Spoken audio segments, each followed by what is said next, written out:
Salve povo, eu sou o Zelota e hoje de volta com mais um capítulo da nossa saga bizantina. E no capítulo de hoje eu trago para vocês a história do Constantino VII, o imperador que passou a vida toda nas sombras e quando assumiu ele preferiu continuar com as leituras. Vamos saber como foi a história do reinado dele neste vídeo de hoje. Mas antes de eu começar a contar a história do Constantino VII, eu peço a vocês que dêem um tapote no like, compartilha com a galera que ajude mais o canal a crescer e valoriza o meu trabalho. E vocês que são novos aqui, sejam muito bem-vindos. Eu trago muito conteúdo de antiguidade. Esta aqui é a saga bizantina, eu conto a história de todos os imperadores e usurpadores bizantinos. Então se você caiu aqui por acaso neste vídeo, você pode assistir aos vídeos do começo da saga para entender melhor a história, ou se preferir, você pode assistir as outras sagas como a saga romana, as outras mini sagas e os outros diversos vídeos que eu trago aqui no canal, as outras histórias dos povos do Ocidente e do Oriente, os inimigos de Roma, enfim, tem muita coisa interessante aí na Videoteca do Zelota para vocês darem uma conferida. E vocês também podem ficar sabendo das novidades do canal, é só me seguir no Instagram, @Zelota, e lá também vocês podem participar das enquetes para a escolha das civilizações dos especiais das metas de inscritos e também assistir ao meu quadro do Curta com o Zelota, onde eu faço um conteúdo extra dos vídeos que eu trago aqui no canal. E também vocês podem dar sugestões aí nos comentários aqui embaixo ou via direct para mim por lá, beleza?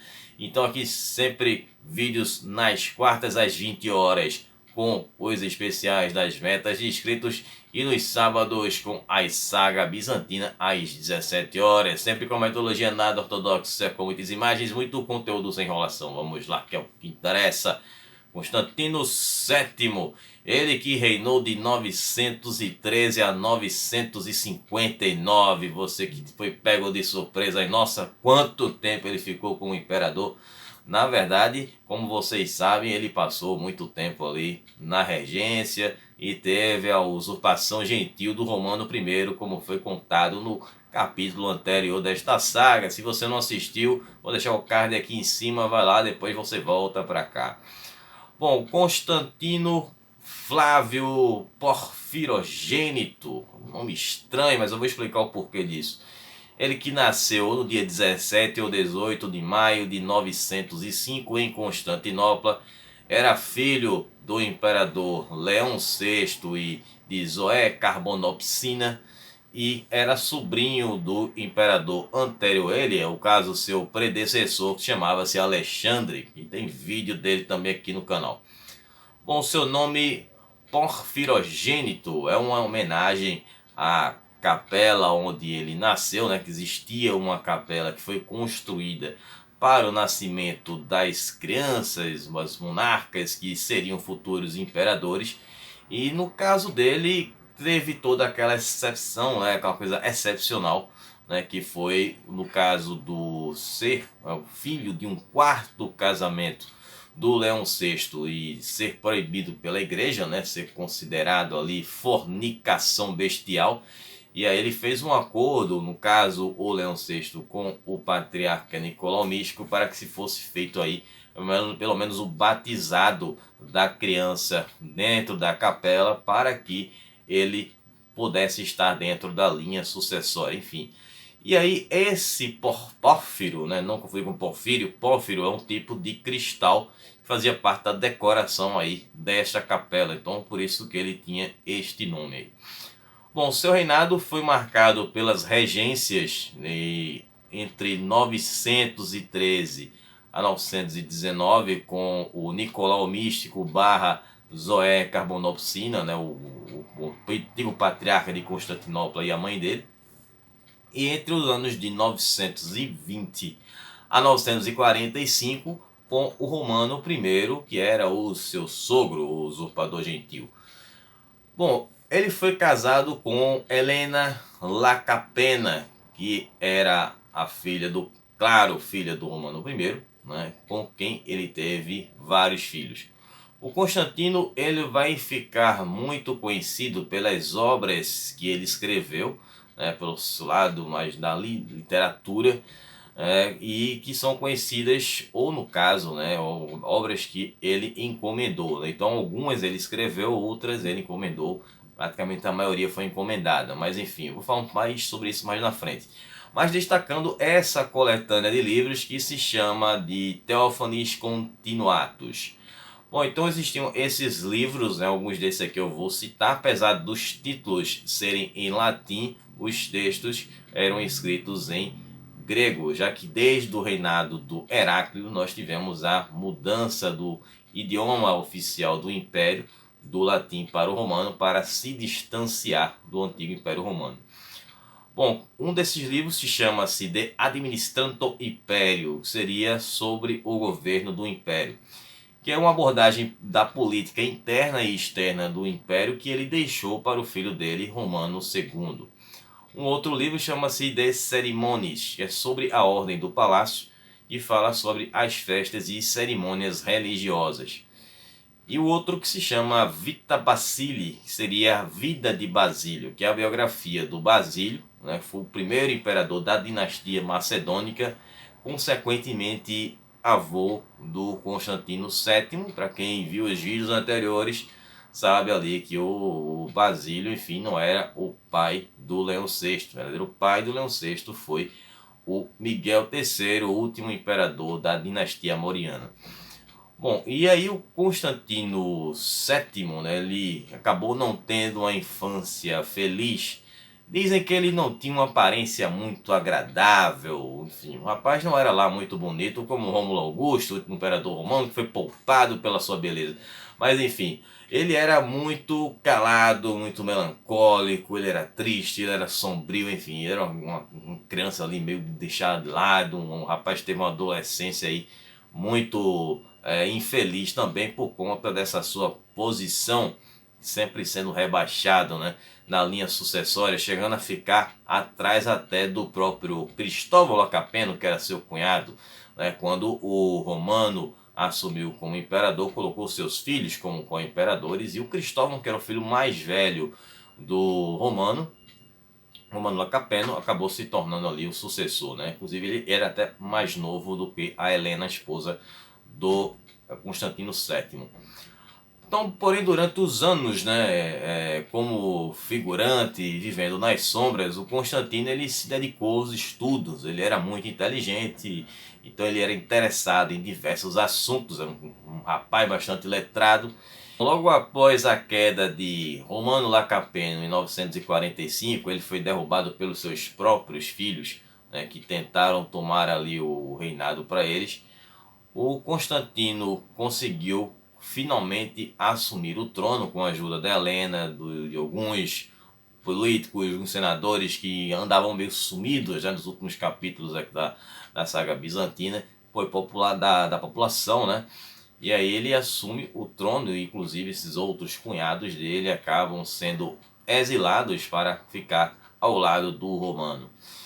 E aí Constantino se tornou o único imperador romano finalmente de fato em 27 de janeiro de 945 aos 39 anos de idade, depois de uma vida inteira nas sombras.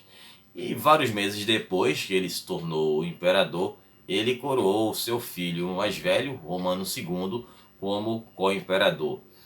E aí o Constantino ele passou tanto tempo sem reinar, né, fora aí da sua posição como um gestor, né, em que ele acabou preferindo se dedicar à literatura e delegou essas obrigações aí de imperiais, né, de gerenciar um império, reinar, inclusive as questões militares aos generais dele, aos senadores e à própria esposa dele, a Helena.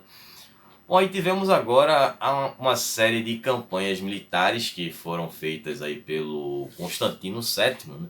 Na verdade pelos generais dele, mas enfim, inclusive tem alguns nomes aqui que vão ser futuros imperadores que vou falar deles aqui.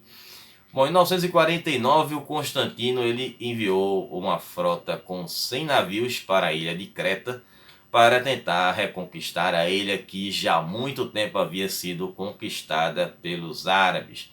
Então ele retomou uma campanha que havia sido iniciada pelo pai dele, o Leão VI, em 911, e que acabou sendo um fracasso. E com Constantino VII não foi diferente, um novo fracasso. A ilha de Creta continuou nas mãos dos árabes.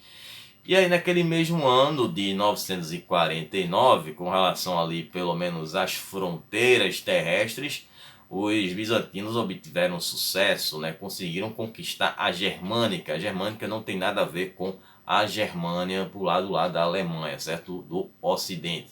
É uma região que fica na Turquia e tem um nome impronunciável. E em 952 eles cruzaram o rio Eufrates. Só que aí no ano seguinte, em 953, o Império Bizantino recebe ali um revés da nova dinastia árabe, que era a dinastia Ramadânida, do califa Seifé al-Dawla, que recuperou a Germânica e invadiu o território bizantino. A parte leste acabou sendo parcialmente recuperada pelo general Nicéforo Focas. Lembram do Leão Focas? Guarda esse nome aí do Nicéforo Focas. Ele era sobrinho do Leão Focas. E aí o Nicéforo ele conquistou a data na atual Turquia em 958. E já no ano seguinte de 959, o outro general dele, João I Tisismissis, não sei se assim se pronuncia o nome dele, mas enfim, ele tinha um sangue bem forte, misturado aí, que ele tinha sangue da família dos Curcuas. Para quem viu o vídeo anterior, viu o poderio que o general Curcuas teve, e também do Focas, né, da família Focas, do Leão Focas o Velho, e também agora nós temos aqui o Nicéforo Focas. E aí ele conquistou Samosata na Mesopotâmia. Bom, os esforços do Constantino VII, no caso dos generais dele, que sentarão no trono no futuro, foram o primeiro esforço real bizantino ali nessa dinastia macedônica para reconquistar o território bizantino que havia sido perdido para os árabes. Bom, Constantino VII ele não teve muita participação na parte administrativa ou militar, mas ele exerceu um papel diplomático bastante interessante. Em alguns casos, como a boa relação que ele tinha com o califa de Córdoba, no caso cidade da Espanha, que se chamava Abderrahmão III. Nessa época os árabes ainda estavam ocupando a Península Ibérica, e com Otão I, ou Otão o Grande, que foi o primeiro imperador do Império Sacro Romano Germânico. Nós vimos que o início do Império Sacro Romano foi com o Carlos Magno e teve a sequência ali com a sua família, né, da dinastia dos Carolíngios. E aí em 957 ele recebeu ali, o Constantino VII, uma visita de uma visitante chamada Olga de Kiev, que era a regente dos russos de Kiev. Então, nesse momento, o Império Bizantino estava tendo uma boa relação. Teve lá uma confusão na época do Oleg de Kiev. Eu contei essa história, inclusive vou falar um pouco sobre esse Oleg de Kiev, que aparece na série dos Vikings, na série Vikings, para quem acompanha. Então, falar sobre isso no Curta com o Zelote. E aí não sabe realmente o motivo, né, de que ela tenha ido fazer em Constantinopla. O que aconteceu é que ela acabou sendo batizada no cristianismo e seu nome foi mudado para Helena. E aí ela acabou recrutando alguns missionários cristãos, né, para irem com ela até a Rússia, né, que na verdade essa Rússia de Kiev existiam as partes ali da Rússia, da Ucrânia e Bielorrússia. E, enfim, aquele pessoal tinha uma origem nórdica, né? O pessoal que vinha do norte da Europa. Então reza uma lenda de que o Constantino VII ele havia se apaixonado por Olga. E aí, para despistar o Constantino VII, ela acabou o convidando para ser seu padrinho. Padrinho de batizado, né? E aí, quando ela foi batizada, ela disse que não seria apropriado o padrinho casar-se com a sua afilhada. Bom, enfim, acabou que ela deu uma escapada aí do Constantino VII. Bom, e o Constantino VII ele acabou falecendo em Constantinopla no ano de 959, sendo sucedido pelo filho dele, o Romano II. Bom, ocorreu um boato de que ele havia sido envenenado pelo seu próprio filho Romano II ou pela sua nora, que era Teófana, conhecida como a Mulher Infame. Bom, Constantino ele se destacou pelas obras que eu mencionei, né, que ele escreveu ou que ele havia encomendado, né, como disse no início do vídeo, mas outras obras também que são chamadas de Genópica, que significa sobre a agricultura, que é uma compilação com 20 livros que tratam do assunto sobre a economia agrícola. Bom, perto do fim do reinado do Constantino VII, ele havia feito pelo menos uma lei, né, que favoreceu aos pequenos produtores de terra, né, restituindo essas terras desses pequenos agricultores a custo zero e que eram a base da economia e também do exército bizantino. E ele deixou os camponeses em uma situação que eles nunca tiveram, uma situação tão boa durante aquele século, no caso aqui o século X.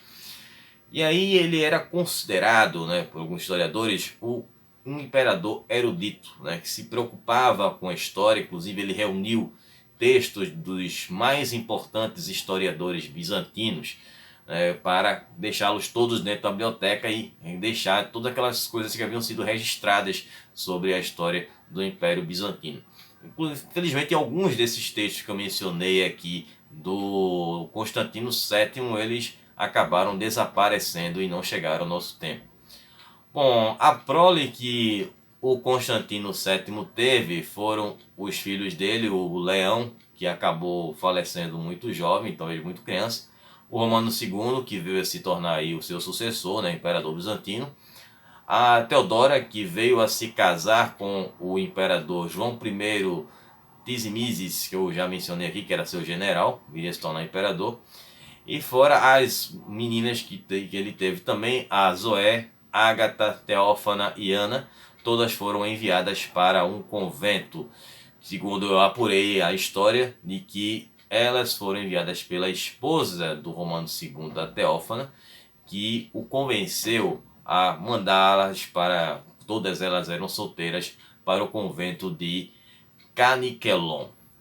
Bom, e a Helena, a esposa do Constantino VII, ela acabou se retirando da vida pública após ali a coroação do Romano II, Helena Lacapena. Bom, espero que vocês tenham gostado, que vocês tenham entendido. Estarei retornando na próxima quarta-feira com o nosso especial de 1850 inscritos. A enquete ainda está no ar. Se você ainda não votou, é só você ir na aba Comunidade aqui na página principal do canal e você vote em qual desses dois grandes nomes aí dos inimigos de Roma vocês querem assistir no nosso especial da meta de inscritos na próxima quarta-feira. Bom, então na segunda tem o Curta com o Zelota, né, que eu vou falar sobre esse personagem, Oleg o Profeta, que é visto aí na série dos Vikings. E também, se você quiser assistir agora esse vídeo, é só você se inscrever aqui na nossa área de membros, né, no acampamento do Zelota. E aí você pode ter acesso a esse vídeo agora mesmo. Bom, vou ficar por aqui, a gente se vê na quarta-feira. Um abraço do Zelota, até lá, falou pessoal.